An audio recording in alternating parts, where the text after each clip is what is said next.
Sorry, if you only want to work 4 hours, it's going to be harder for you to get a house. Gen Z and millennials need to work harder is what boomers say all the time. So we're gonna look at some TikToks about this and discuss, because there's some facts and statistics that are just absolutely wild that are gonna blow your mind. I think, spoiler alert, the boomers have it all wrong, but let's get into it. Sorry, if you only want to work 4 hours, it's going to be harder for you to get a house. We busted our behinds. We had to bust our... Hi, Whoopi. I'm Freddie. I run numbers on the internet, and I got to show you something. The minimum wage in 1980 was $3.10. It is now $7.25. The average salary was $12,500. It's now $59,000. And the median household income was $22,000, and now it's only $77,000 for a 3.5 times increase. However, rent was $243 on average. Now it is $1,900 for a 7.8 times increase. The median house price was $47,000. It is now $419,000 for an 8.9 times increase. And the big one, college, was $2,300. It is now $30,000, 13 times more expensive. Our median household income, to feel like they did back then, for rent should be $171,000 for the family. And for college, it'd be equivalent to our family making $286,000. And to remind everyone, the median household income is $77,000. So Whoopi, with all due respect, I think millennials and Gen Zs have...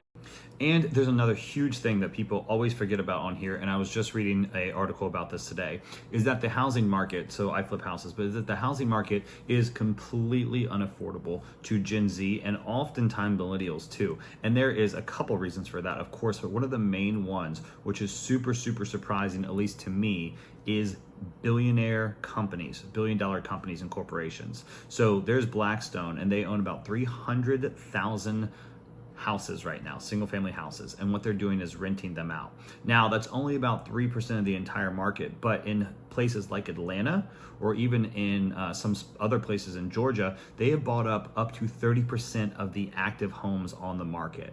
And they're not stopping. So here's a crazy fact about this. If you or I go to get a mortgage, we're paying interest rates of about 7% right now, which is very high over the last 10 years. It's not historically high, but it's higher over the last 10 years. However, these billion-dollar companies like Blackstone that are buying up all these houses are using so much money to do it that if they just return 1% of their investors' money, then people are super, super happy. So they are borrowing billions and billions and billions of dollars at 1% to 2% interest rate.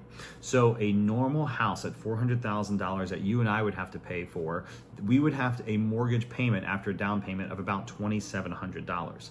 Blackstone, on the exact same price house, has a mortgage payment of $1,200. Now, of course, they're not even getting a mortgage. They're just buying it cash and just straight up taking everyone out by the ankles by buying it cash. But that's just one of the several things that have just been completely different in boomer land versus in Gen Z and millennial land. The cost of living is out of control, and it's not just housing, it's college, it's debt as well. We are having a huge student debt problem.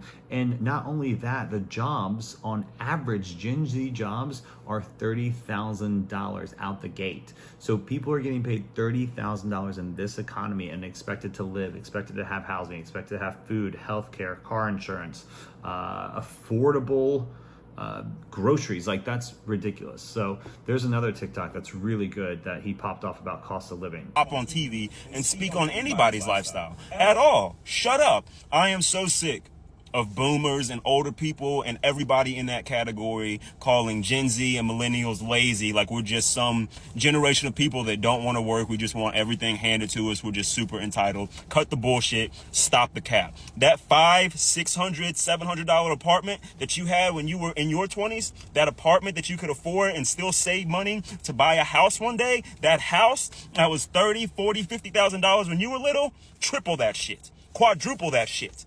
That's what we're paying nowadays, with wages that don't match the increase in pricing. Let's talk about that. The wages, they don't match the increase in pricing at all. So I don't want to hear y'all say we're lazy and we're entitled. Motherfucker, we are working. Most of the people I know are working 40 plus hours a week, 50 plus hours. Some are working 60 plus hours a week. And then when they get their paycheck for their hard work, they pay their bills and then they hope for the best until their next paycheck. So don't look at us like we're fucking lazy and crazy. because we're pissed off about the state of the economy, the housing market, groceries, everything like that. A friend of mine just told me she went to Chili's, fucking Chili's last night. 2 drinks, 2 meals, and dessert, $100+ for a fucking dinner at a restaurant. I used to go to Applebee's when I was little. It was like $30, $40 for my whole family. Now 2 people got to go spend over $100. Like, you see how that don't make no fucking sense? But let us speak about it. Let us complain about it. Let us voice it. And now we're lazy and entitled. Another point. I hate when older people are like, oh, we had to struggle for what we had. We went through war and turmoil for what we had. Y'all do too. What the fuck kind of mindset is that?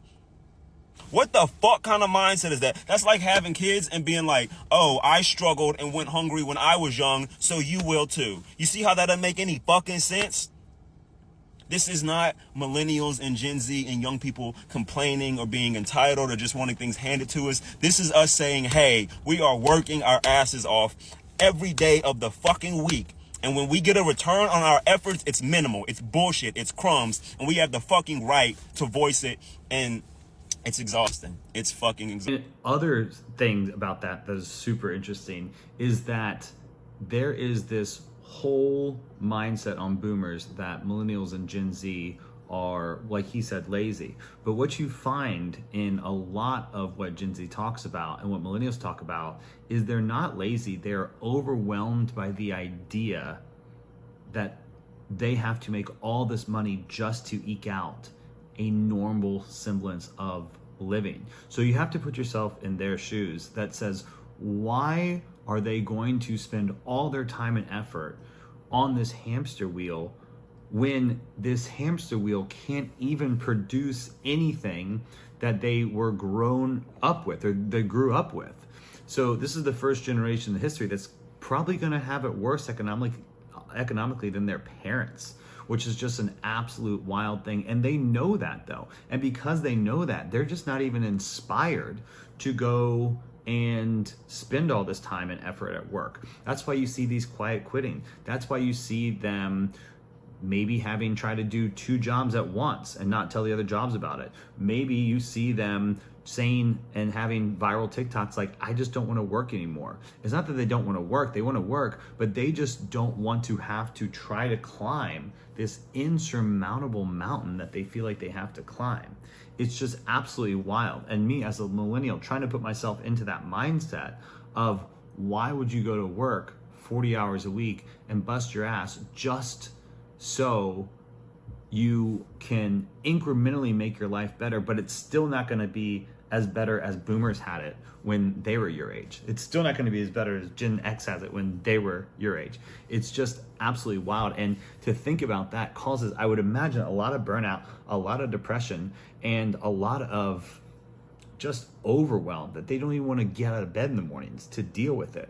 And another thing he said, which I think is absolutely right on, he says, how could someone say, well, back in my day, I went hungry, so I hope you do too.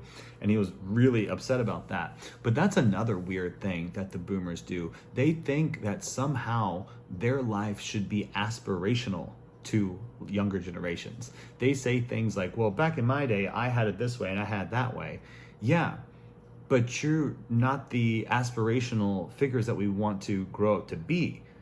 You have a ton of trauma. You have given us really terrible economic policies that has led to the economy that we have now. You gave us the housing market crash. You gave loose lending to a ton of people that absolutely sank the economy. You have put us trillions of dollars in debt. You have done all these things. You're not the aspirational class that you think you are. So yeah, when you say, I did it this way, I did it that way, and look at me, that's nothing to be proud of. That's not what we're trying to go for here. We're not trying to go for that. We're trying to go for something completely different.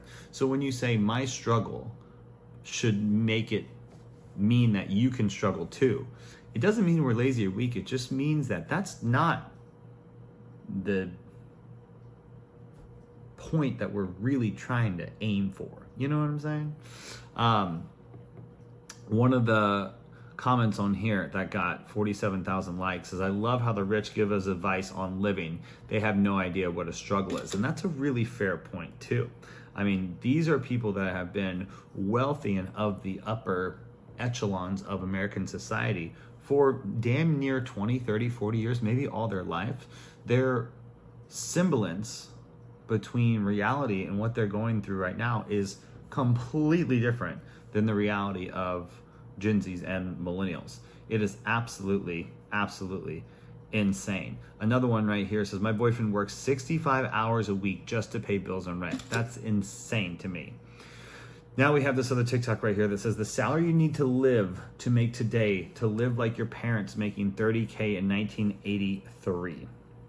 The salary you need to make today to live like your parents did 40 years ago, making $30K a year, is totally depressing. In a TikTok video, financial expert Robert Gill explained that, adjusted for inflation, please sit down and have your emotional support person on standby before proceeding, you'd have to make $162,342 to have the same purchasing power. Now, it's important to understand that inflation isn't just the prices of things going up. It's also the broader price increases across sectors, industries, and ultimately an entire country's economy in general. So it's not just that, say, housing prices are up since 1983. A dollar is actually worth less than it was previously. This is why we're all feeling the pinch, and also why our parents don't seem to get it. Boomers telling us to work harder isn't going to suddenly make our dollars worth more, which led several commenters to ask Gill the question probably on everyone's mind. Does inflation ever really go down? His response, it hasn't in the last 40 years. And this of course means that as the value of our money continues to decrease, the amount of money needed to live a stable life will continue to increase. And unless we do something, like say reining in corporate power by having reasonable corporate tax rates like the ones we had even during the beloved Reagan era, for instance, a comfortable life on a normal salary will become more and more unattainable to us average folks. And inflation rate is a huge, huge, huge topic too that I think is really under discussed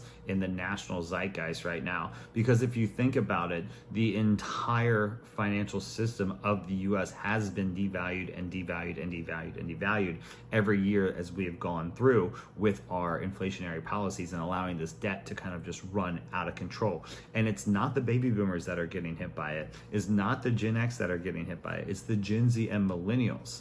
We're going to do another video about, and please leave your comments about what you feel about all this. We're going to do another video about Social Security because that is an absolute freaking scam. And it's almost time up on that because that is starting to show some serious, serious cracks in there. And that is something that we've all been paying into just so the boomers can sit on their butt and be happy in retirement with discretionary income that they don't need. That they do not need anymore, but they're the ones sitting there and judging everyone else about it. And then this wonderful comment right here says, meanwhile, most people are making $40,000. That is very, very, very true. So this is just all out of control. Leave your comments right here. I'm going to start doing these TikTok takedown videos. I do TikToks about Gen Z and millennials as well. So I'll show you one of mine here. Let's just do one of mine just to finish us up on something on a positive note. Gen Z, watch out. This Gen Z girl just issued a huge warning, and what she said is making national headlines. It's even causing primetime TV meltdowns. I'm sorry. If you only want to work 4 hours, it's going to be harder for you to get a house. Angry Whoopi might be onto something. I don't want to work anymore. Well, I genuinely like my job. But the problem is the purpose of a job is supposed to pay for you to be able to afford to live, and it's not the case anymore. She goes on to say that she and other Gen Zs do want to work, but there's a huge problem that's preventing them from doing that. And it's not only the job market, but more importantly, it's that the jobs these days are not paying a livable wage. And consumer advocate Miranda Moret detailed this crazy reality and dropped this shocking headline: Gen Z doesn't agree that $74,000 is middle class. Only 41% of Gen Z said $74,000 was middle class. 60% said no. They said much has changed since the days of the baby boomers, where you can work for the summer and cover their school costs. Today, Gen Z can work full-time while going to school, receive some grants, and still have to take out loans for college. And once they do graduate, they're looking at job incomes of $30,000 for their primary job out of college. Insane.